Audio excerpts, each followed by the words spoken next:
Welcome to the Body Smart Fitness Podcast. I'm Gemma. And I'm Jamie. And in this episode, we're going to be giving you some amazing tips of how you can boost your mood instantly. You're in a good mood today. I am in a good mood today. Which I'm very surprised about because I know you've had a stressful couple of weeks and a late night last night. Gotta bring the energy. Bring the energy. I spotted you in the gym this morning. Yep. There you were. Wasn't planning on going, but... Neither was I. But I had to force myself to go because I knew it was going to help.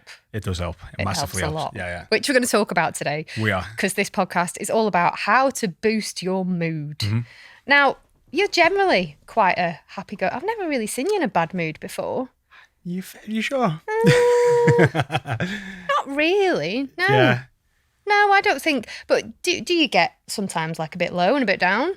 Definitely. I think everyone does, don't they? You have your good and your bad days. You just try to have more good days than bad days. I think a big part of that is probably self-awareness, getting to know yourself a little bit better, what works for you and what doesn't, doing more of what does. Yeah, I think that's definitely a big part. Because I think if we were to ask the question, how do you boost your mood? Mm-hmm. I feel like before you can answer that question, you've got to ask what's causing the low mood. For sure. And for you, like what causes you to maybe feel a bit stressed or low or not on tip-top form like you usually are? So there's some like physiological things like poor sleep, not exercising, like eating really not great food, like not nutritionally dense food. So there's some of those things that, maybe I've got like a little bit more control over. And then there's probably like work stress or girlfriend stress or family stress or whatever it is. I think everyone has those things and they go on. So, some of those things are in your control and some of them aren't. And I just always try and make sure I'm staying on top of the things that I can control. Yeah, definitely. I once went to a Buddhist retreat. Nice. Up in, do you know what? We'll have to go. It was really good when the world opens back up again. Yeah. And there was a Buddhist monk who took these meditation sessions and it was really good because they'd give you like a lesson at the beginning. And he made this like really revolutionary point. A lot of the time, our reactions to things aren't actually what's happened. It's the thoughts behind them.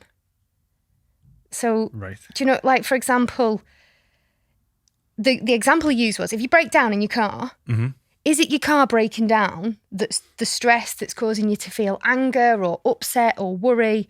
Or is it the attachment that you have to, I'm going to be late?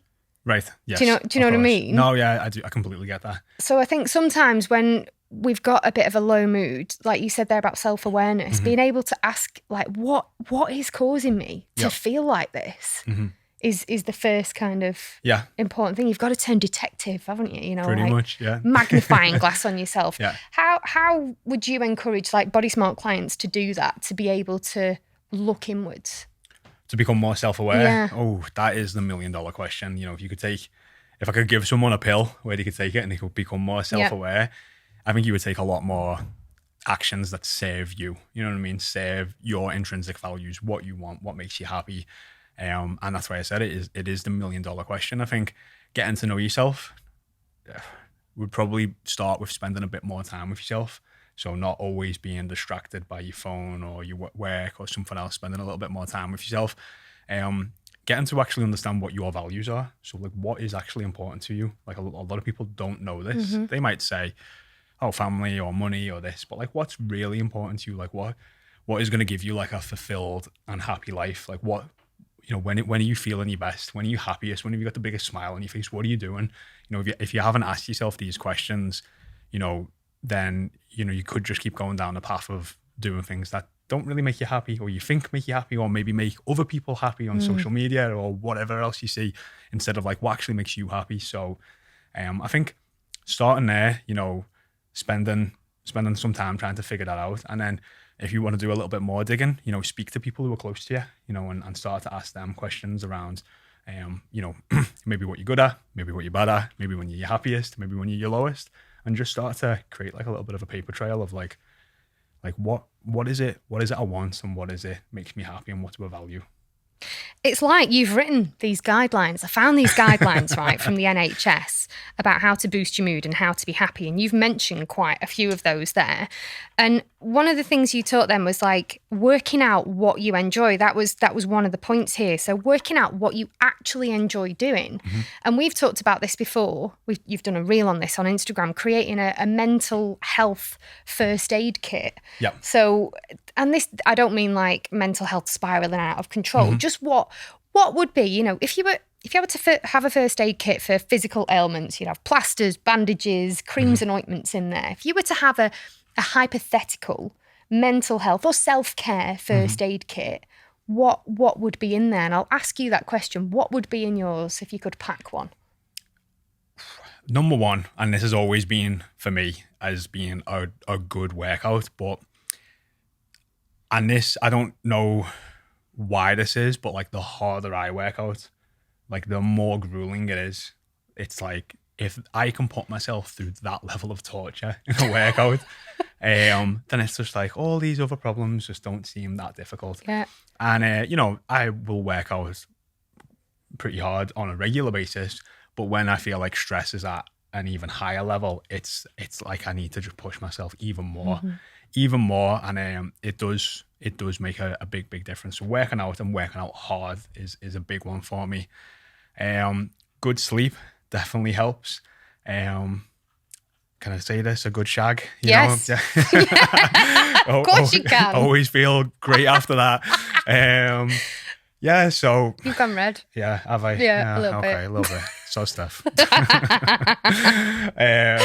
What else? There's nature. You're always out on mega walks on a Sunday. Yeah, going outside, spending time outside, less screen time. Honestly, you know, not being on my phone for a couple of hours or longer. You know, even a day without it, which is Have rare. you ever gone a day without your phone? No.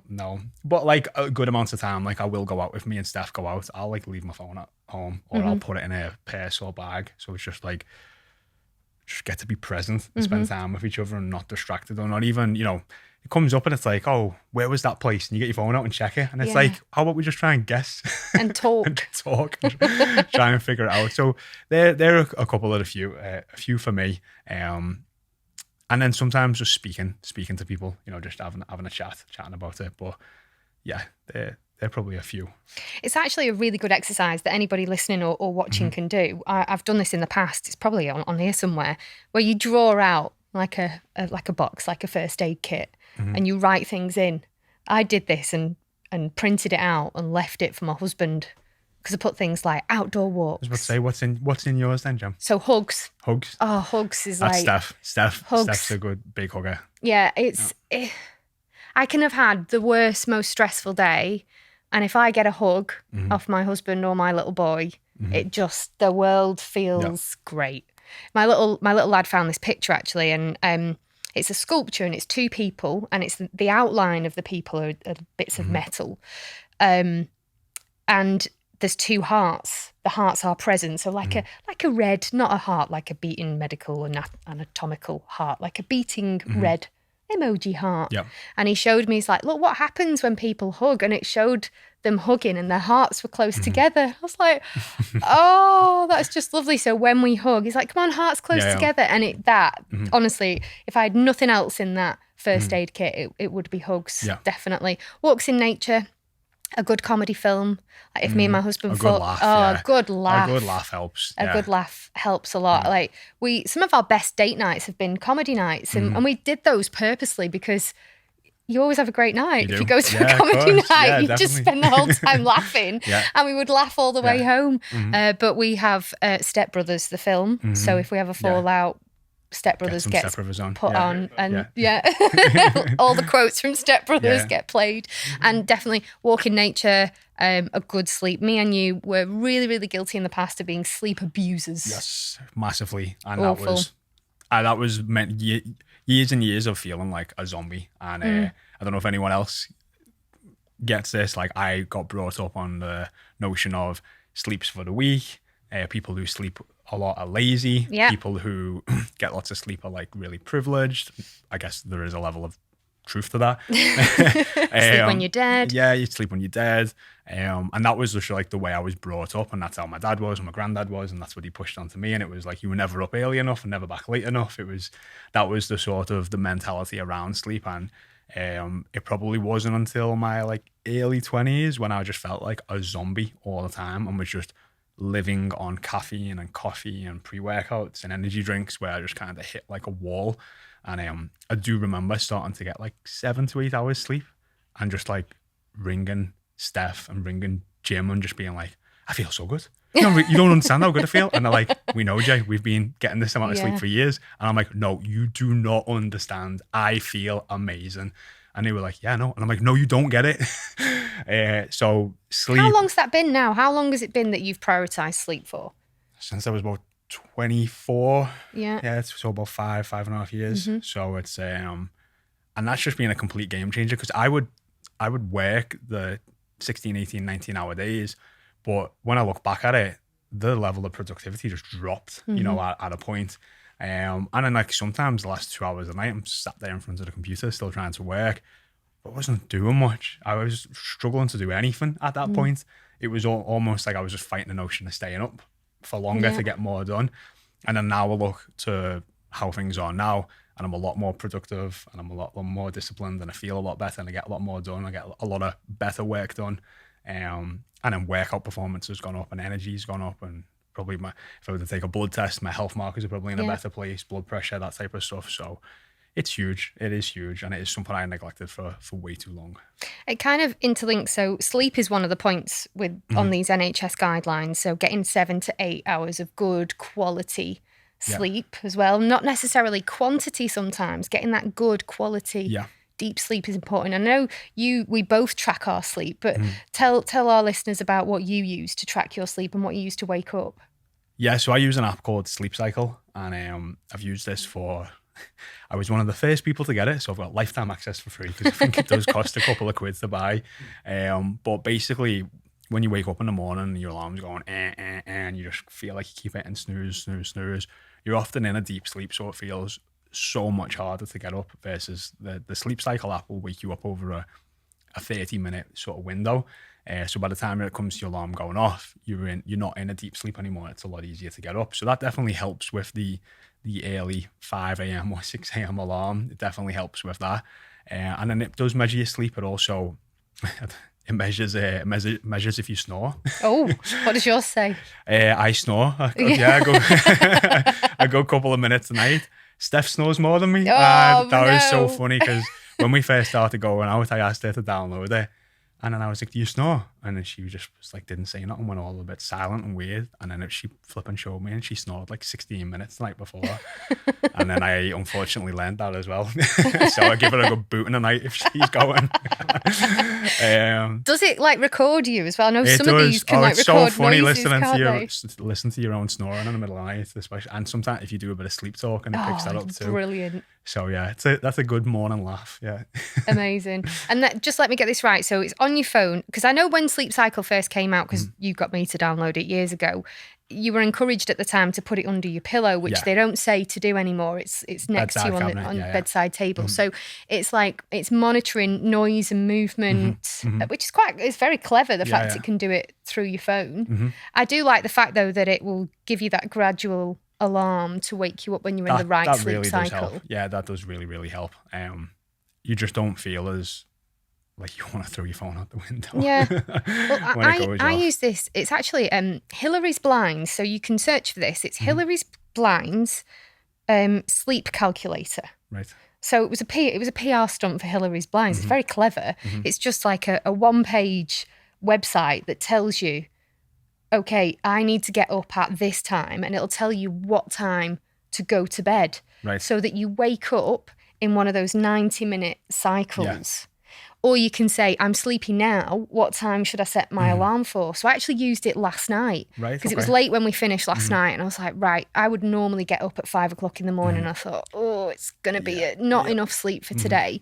So I went on this website and it said, set your alarm for 6:04. So I did. Yeah. And I actually do. I feel good today. And you use the Sleep Cycle app. I use the Oura Ring. Yeah. How do you I find haven't that? got it on today, but brilliant. That was the game changer for me because, like you, I'd abuse my sleep. Both of us used to wear it like a badge of honor. Which is a lot of people do, don't they? Yeah. A lot of people do that, and with a lot of other things, and it's not good. It's not good. Yeah. You know, we'd meet at the gym at 6 o'clock in the morning and be like, yeah, I've had 4 hours sleep. You know, it's just silly. When I look back, it's really, really silly. And I am somebody who, I had a nervous breakdown, and I do wonder, looking back, like the lead up to it, my sleep had halved. That's got to have affected my mental health and my brain function. 100%. Definitely. You know, there were a lot of factors around it, but it definitely didn't help. But no, the hour ring, now you've said that, it'd be good if actually there was an alarm attached to your phone from the hour ring to be able to measure when to wake you up, but it doesn't. It just gives you a lot of data. And I was able to see that I didn't get very much deep sleep at all, which was quite worrying. My heart rate was really high. Tracking my sleep and being a nerd about the data led me to realise my heart rate was elevated, particularly after drinking alcohol. So I made that decision to stop drinking. And yeah, one little piece of jewellery has changed my life. It was worth a couple of £100 that I paid for it, because now I make sleep a priority. And going back to talking about sleep and affecting your productivity, that's definitely massively improved. I mean, one thing I ask our clients when they sign up, I ask them how much sleep they get. You know, and often people say, 5, 6, 7 hours. And I go, it's funny. I go, how much sleep do you need? And some of them will go, it's like 6 or 7 hours. And then I ask them the next question, which is, how much sleep do you need to feel your absolute best? And they often actually have to take like a minute to think about it, because they can't remember the last time they had a good night's sleep. Or it's, you know, it's normally over weekend and then they're trying to work out how many hours because maybe they sleep in a little bit more. You know, and you do often tend to get like that 7 to 9 hours.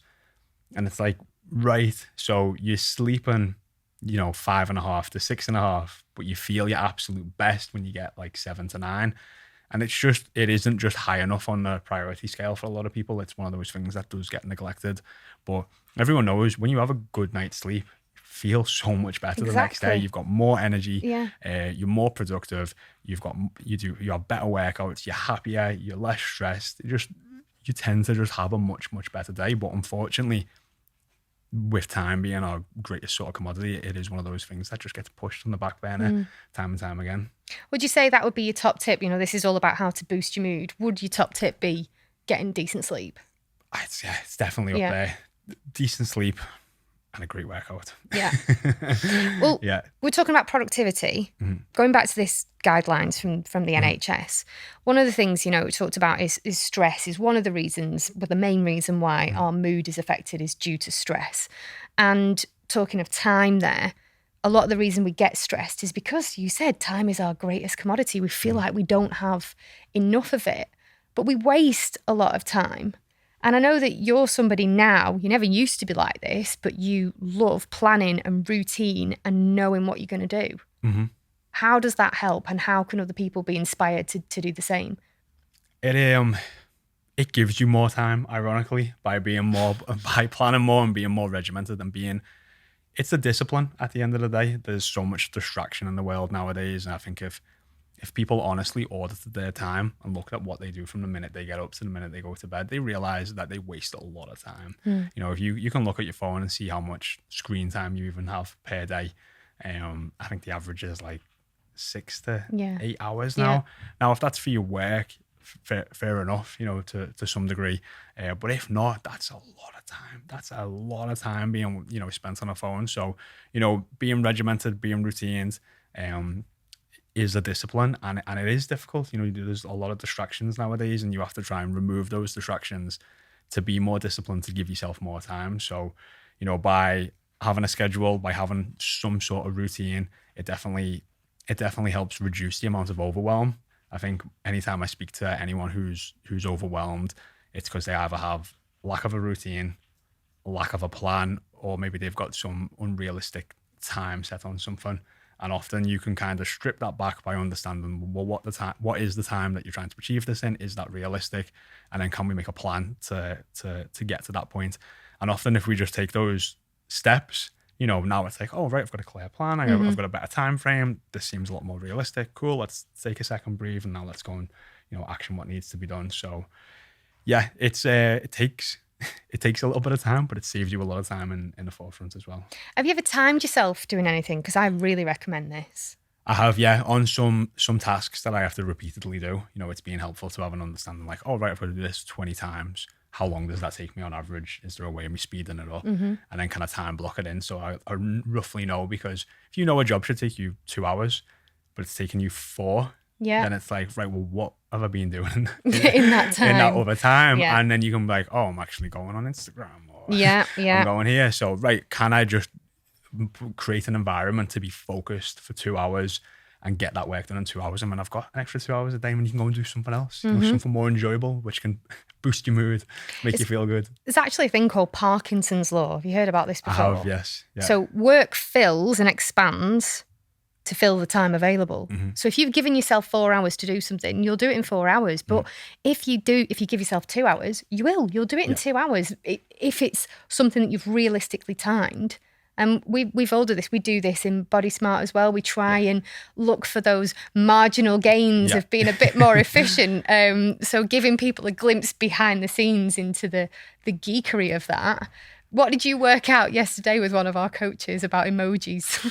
So we use WhatsApp Web to communicate with our clients. And, I've used this for several plus years now. And, the program inside out. It's not the most complex program, but you can type out emojis. So you could type like dance, or you can type smile. And a lot of people don't know this. They'll click the emoji button on the side. And then you have to scroll through. And then you scroll through, or you'll type it out in the search. And it doesn't seem like much, but if you're using these on a regular basis and you're spending a lot of time talking to clients, we have weekly check-ins. I timed one of our coaches, and it was taking them like 18 to 22 seconds to find different emojis in there, and they were on average using a good amount in a check-in, and they weren't typing them. And so from taking this down from a task that was taking 18 to 22 seconds by typing it, and it taking 1 to 2, because they do that repetitive motion for 50 clients in a week or 50 check-ins, they would save on average an hour and a half a week. Wow. Just by typing out their emojis. And it's like, that's just a process that you're saving time on just by making these little changes. And you might have to write out what the emojis are so you get to know the ones that you regularly use. But just little things like that, like an hour and a half in your week, that's insane. You're getting an hour and a half. How do you type out the bicep flex? You type out bicep. Oh, really? So do you have to put anything first? Like, what's the double dot? 2 dots. Colon. Colon, yeah. Right. Colon, and then you can type like bicep or muscle or punch. Producer Jacob's like, oh my God, you've just changed my life. You are going to save so much time now. Yeah. So if we spend a lot of time communicating to clients. So just doing stuff like that and building up the muscle memory, over a short space of time, you end up saving a hell of a lot of time. An hour and a half a week. An hour and a half a week's a lot of time. That's 6 hours a month. Yeah. Oh my God. Yeah, it's like a full work week a year. 72 hours. 2 nearly full work weeks, yeah. In emojis. Yeah, and that's like probably one process, and there's many that we do with the team, because that is how you perform at a higher level. That's how you get more done. It's ultimately how you save more time. So yeah. It's like Dave Brailsford, who was the head of British cycling, there's that story that he wanted to make marginal gains in every single area. And it was about, it's our philosophy as well, about getting that 1% better in everything. How can we make the tyres 1% better? How can we make the frames 1% lighter? And he did it across the board with absolutely everything. And you're talking about it from a business perspective and being efficient, but we can do it in our lives as well. 100%. If you can... if you can brush your teeth and do your squats, at the same time, or when you're in the shower, you've put your conditioner on. If you can clean the shower screen and the shower while you've got your conditioner, all that stuff, it saves time. It's about being more efficient, which is going to reduce stress, which is going to make you feel better and boost your mood. Can you make your mornings better? Can you make your day 1% better? Can you keep doing all those things, and can you start having healthier, happier days? And if you can, and you keep taking those progressive steps forward, you do end up in a much, much better place. Not to say the bad days are never going to happen. Yeah, but you talked about mornings there, which is also really important, because that fits into a lack of routine, a lack of a plan, feeling like you're flying by the seat of your pants. Yeah. Starting your morning off right changes your mindset. I've had a few pivotal points with my mornings that have been a huge game changer. One was when I was personal training. I used to wake up and I'd look at my phone as soon as I hadn't even opened my eyes. My eyes were like half closed, and I'd be picking up my phone, and my phone was just like covered in notifications. And I'd like on my phone in bed, barely woken up, and just go into this reactive state of replying to clients or to just whatever else was there. It was just, I was in a very reactive state.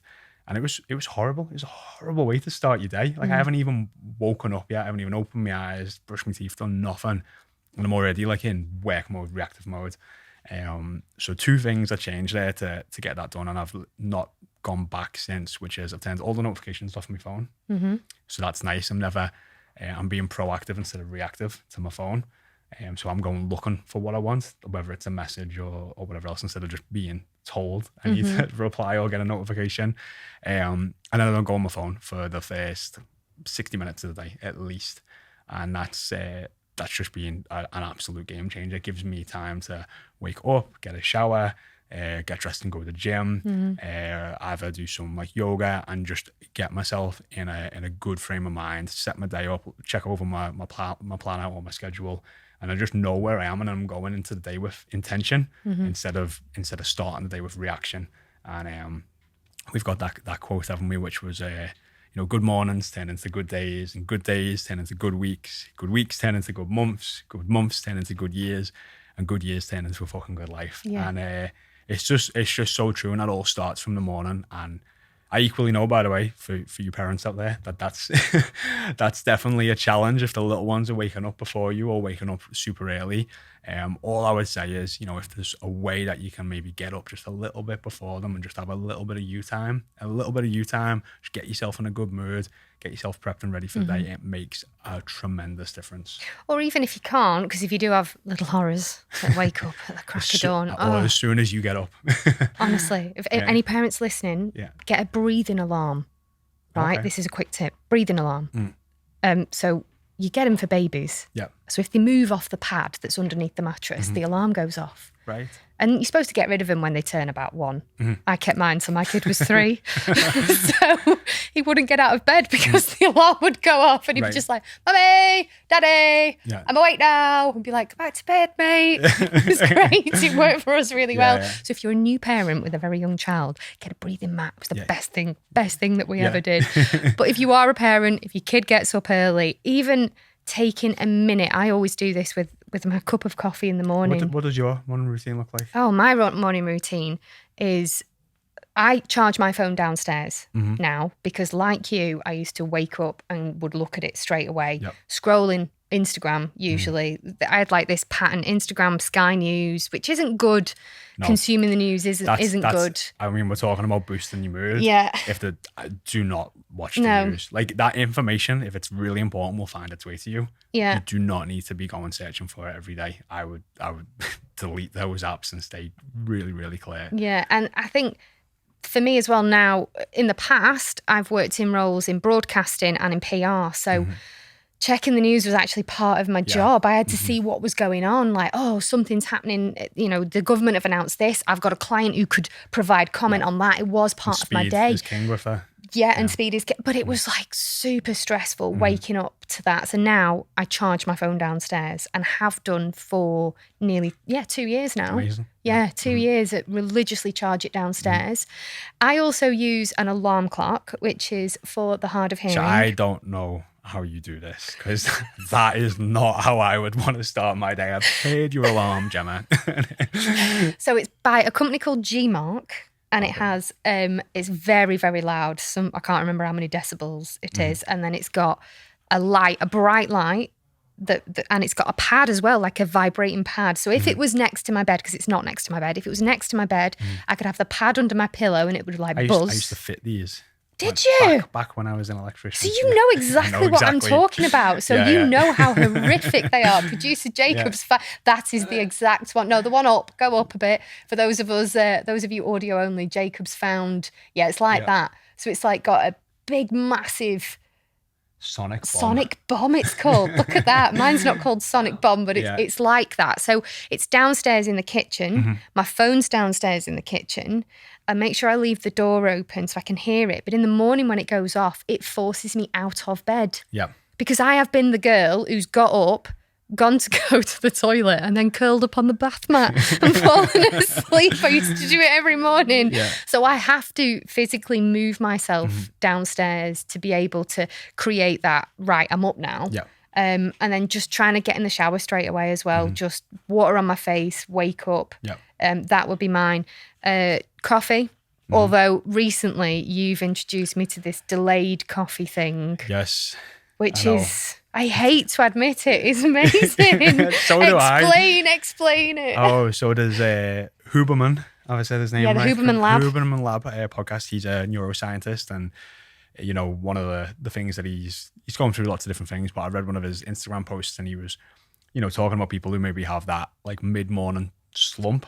And I don't know the exact science. It's something to do with adenosine, which is a receptor, in the brain. And you basically, by having coffee first thing in the morning, you stop the body's natural wakefulness and adrenaline that's released and that type of stuff.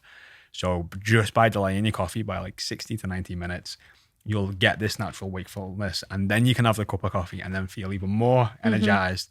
And I've drank coffee first thing in the morning for a decade, you know, so normally to make a shift in behavior or something like that, it's not that common, you know, to make something like a shift like that. But obviously, the results of like doing it for just a week or two, I was like, wow, there's no going back. And you talked to me about this, and I was like, what if you drink so much coffee that you never feel a slump? Yeah.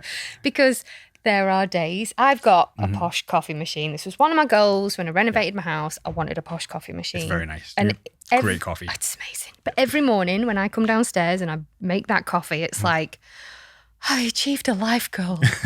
I really wanted this coffee machine. And gratefulness and gratitude, which we'll come on to in a second. Every morning I stand there and press that button and like, I am so grateful for this coffee machine. It's a good investment. It was the best investment ever. And then, you know, you talked about this delayed coffee, and I listened to the podcast myself and thought, yeah, all right, I'll give it a go. And I really, really hate to admit it, but it's worked really well. And I've gone from the equivalent of probably 15 to 20 espressos to 1 or 2. That's insane. Which is a huge drop. Yeah. A huge drop. And because I track my sleep, because I'm a data geek nerd with my Oura Ring, my deep sleep is improved. Even though I used to cut off caffeine by 1, 2 o'clock, never used to have it after just that. The amount. The amount that I was bombarding myself with has really helped. Yeah. So, And I think if you know, caffeine has been shown, if people do struggle with like anxiety and stuff, having stimulants, and depending on how sensitive you are, you know, reducing your overall caffeine intake can help. And that's definitely one thing that I've reduced my caffeine intake since I've started doing this. I know you have. And then, you know, better sleep, less stressed, feel better. You know, it all does tie together.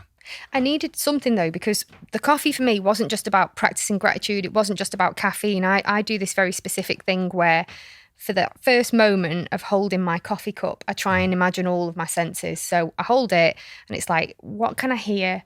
What can I see? What can I smell? What can I feel like? How warm is this cup? And it sounds a bit daft. What can I taste?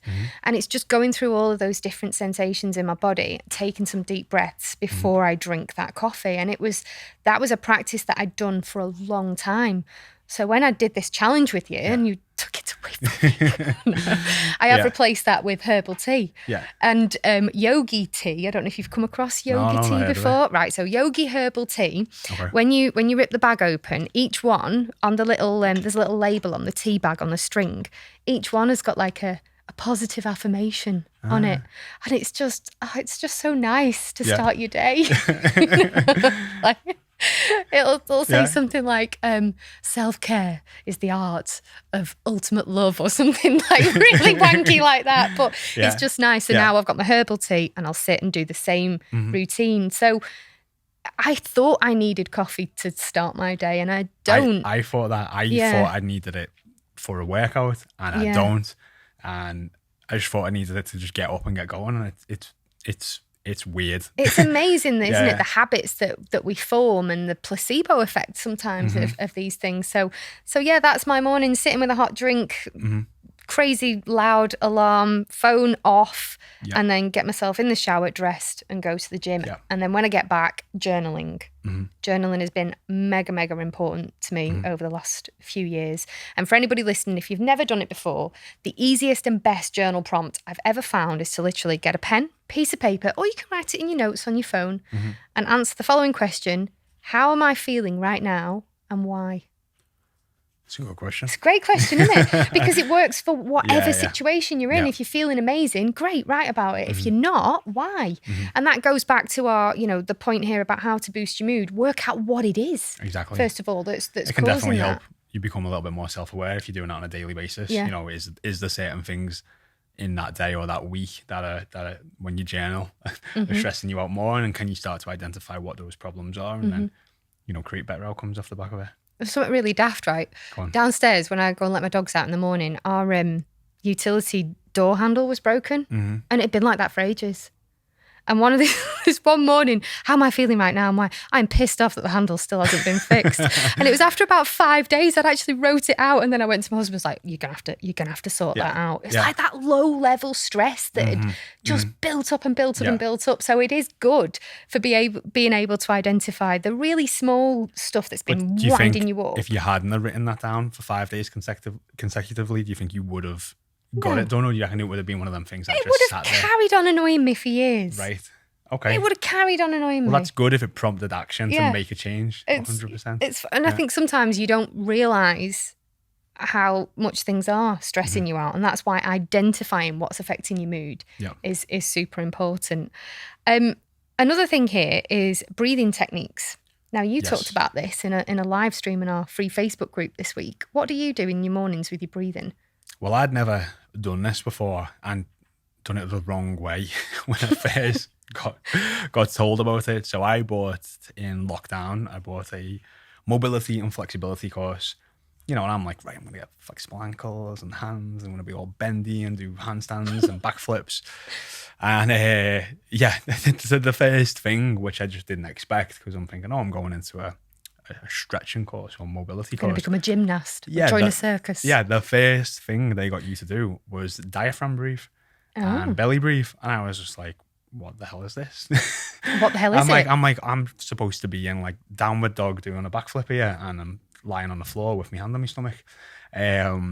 So we started doing it. I'm doing it with Steph at the time, and she used to do this in dancing.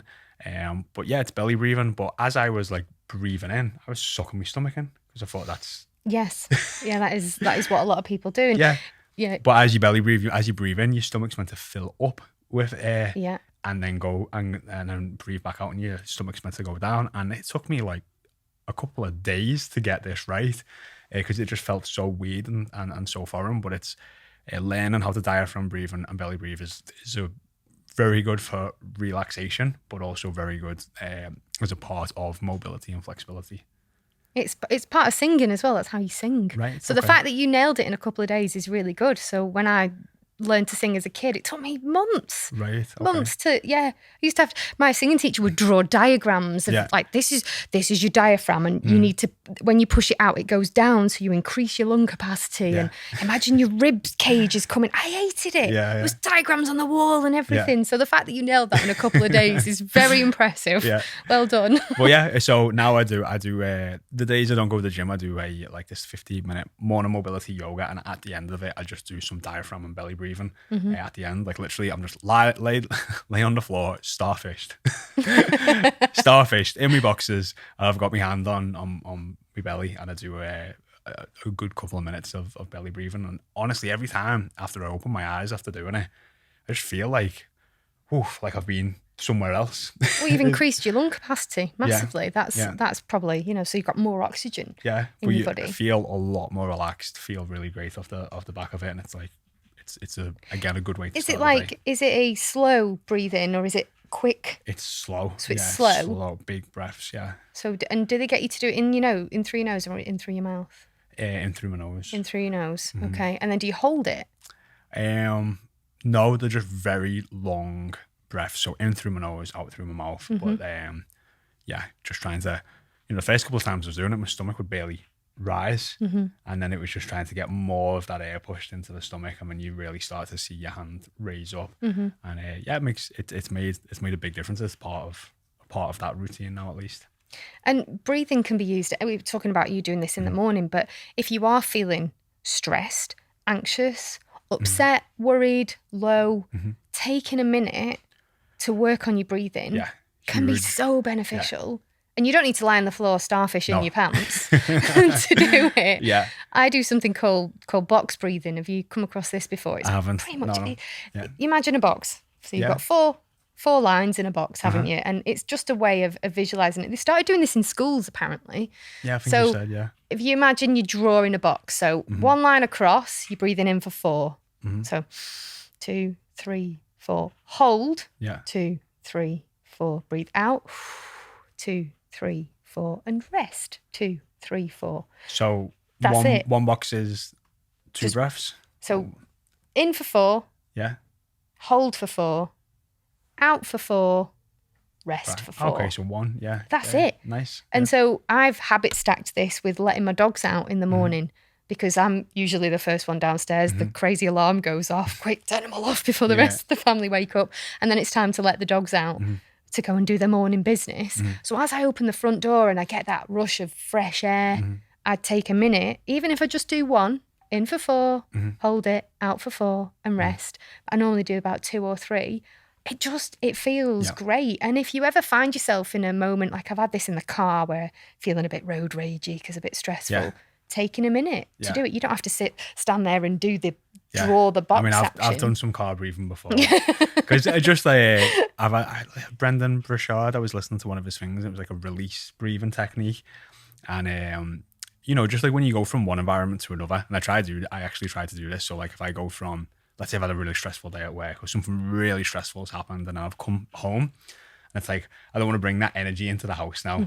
So just like sitting in the car sometimes, closing my eyes and just, I breathe, and his words were to just say release. So just release, release, and just keep doing big deep breaths like for a minute or 2 minutes, and then go into the house with an intention of you're in a different place, you're in a different environment, in a different mood.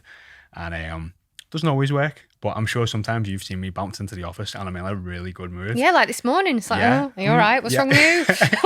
And I'm trying to be really intentional about that, because maybe the morning hasn't gone as great as it should have, but I'm like, I'm not going to take that negative energy and then bring it into here and affect other people, or try to. That's me being... I think that's an amazing, amazing tip and technique. I've done that before with music anchoring, actually. Yeah.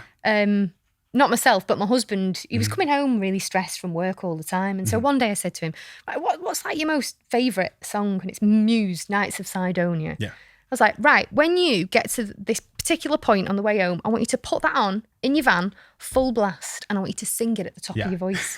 Because it changed his state. It left all the stress of work. So for you, what's your favourite song?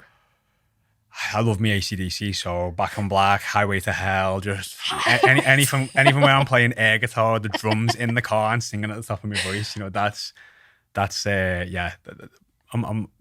There's loads of music is so powerful though, but those try that though. Next time you have a day where you, like you say, I know your breathing technique is amazing, but try it with the music as well, because it's quite good to change your state.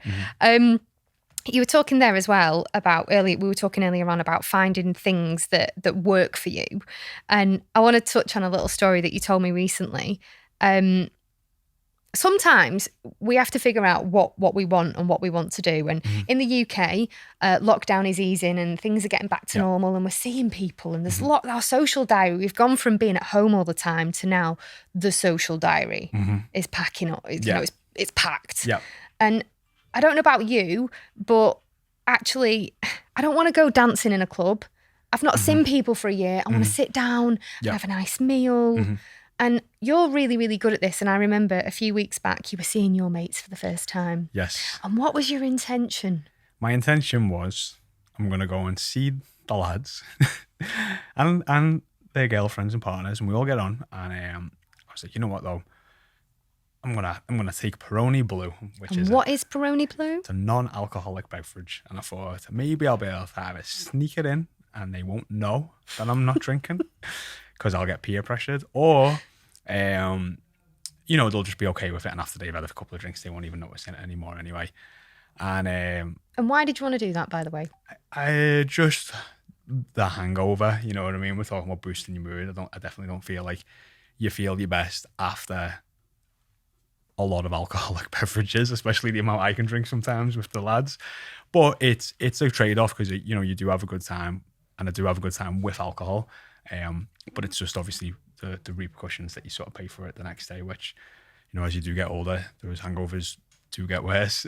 Yep. But anyway, I got there and just instantly caved. So very but I had a great night, so it was worth it. But yeah, alcohol is one of those that I have a battle with, to and from. And I think I've gone through phases where I won't drink for a couple of months, just out of being focused on other things. And I've still debated taking a step that you have and maybe not drinking for a prolonged period of time, more to see if I can reach whatever this means, like your full potential, because I do feel like alcohol can be a distraction at that point.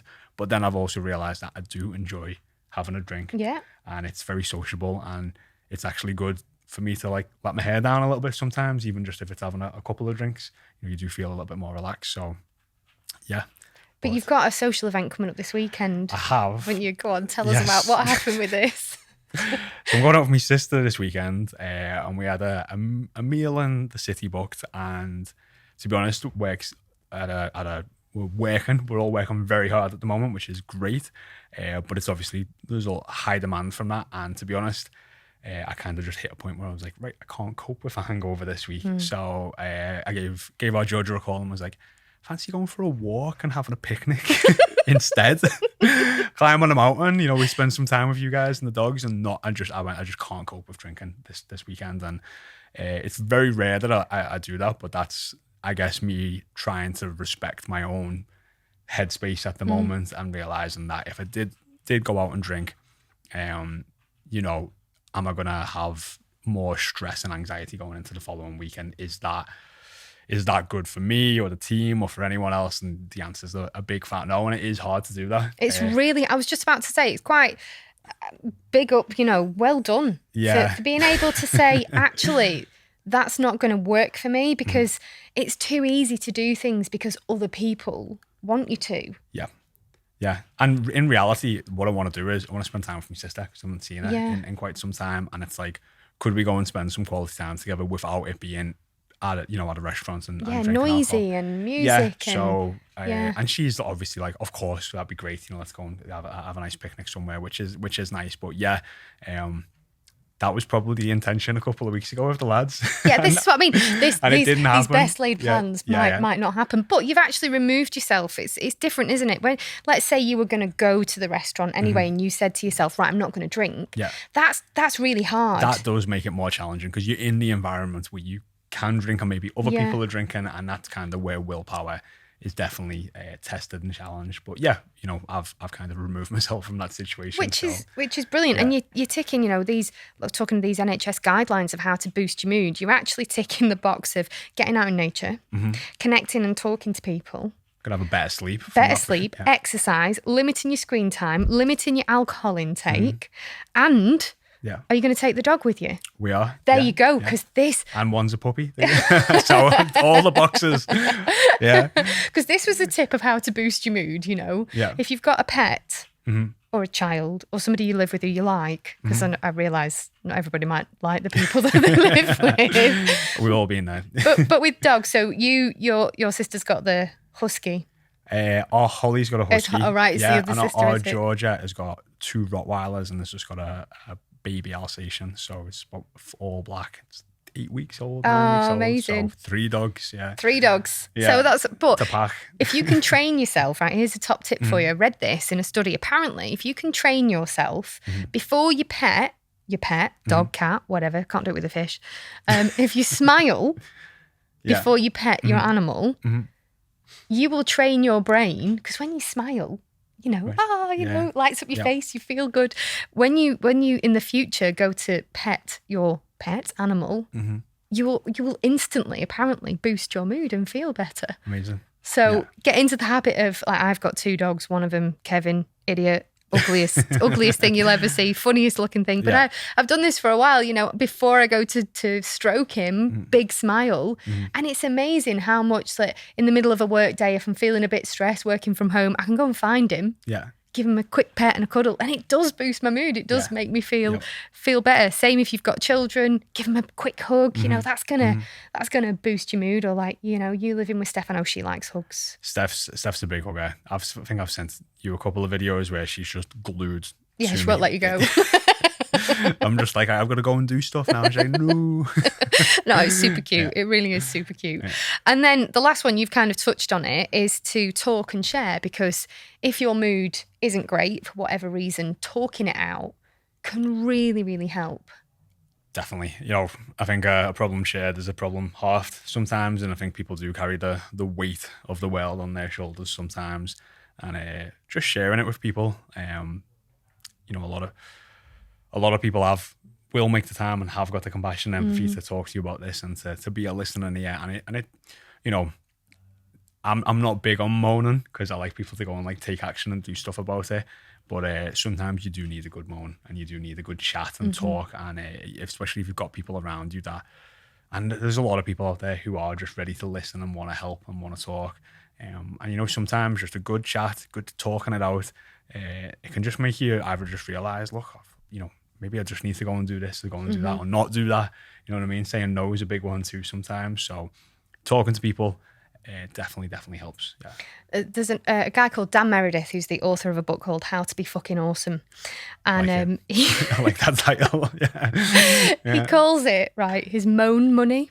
Okay. So he pays somebody, I think somebody who's like a counsellor or somebody, 30 or 40 quid a week for an hour. And he talked about this in one of his conferences a couple of years ago.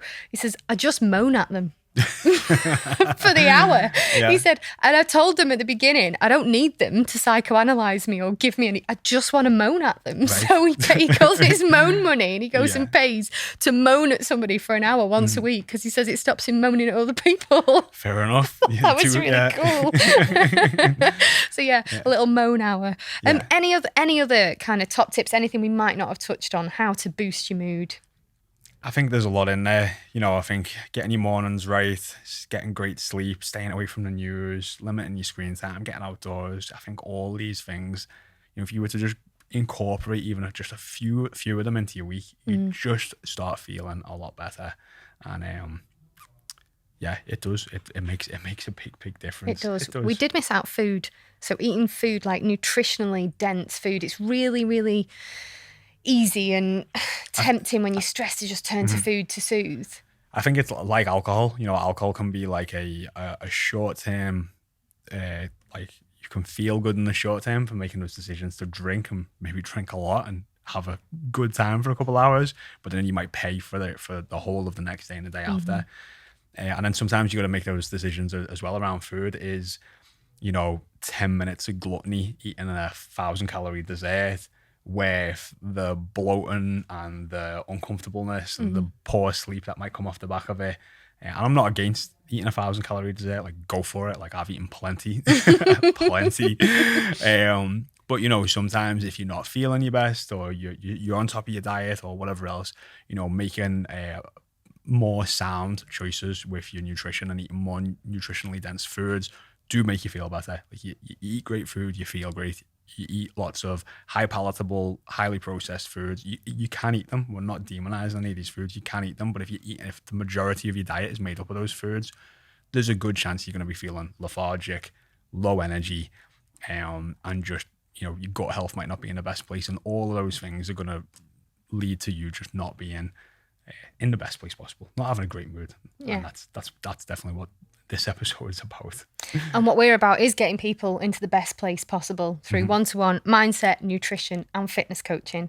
So if somebody is a busy, we only coach women. We should say this. If you happen to stumble across this podcast, we only coach women, busy women in particular, who've tried it all, but they're ready, aren't they? They're at a point where they're like, they know they need something different, and they know they need that mindset piece to work out why they're doing the things that they're doing. So if anybody listening is interested in our one-to-one coaching, the link is in the description to apply. Yeah, Or they can visit our website, which is BodySmartFitness.com, or you can go over to Instagram at BodySmartFitness, and you can go to YouTube as well if you're not watching it on there, which is BodySmartFitness. Where there's loads of other amazing videos that will really, really help you on your health and fitness journey. Yep. Thank you very much. Amazing. Cheers, Gemma.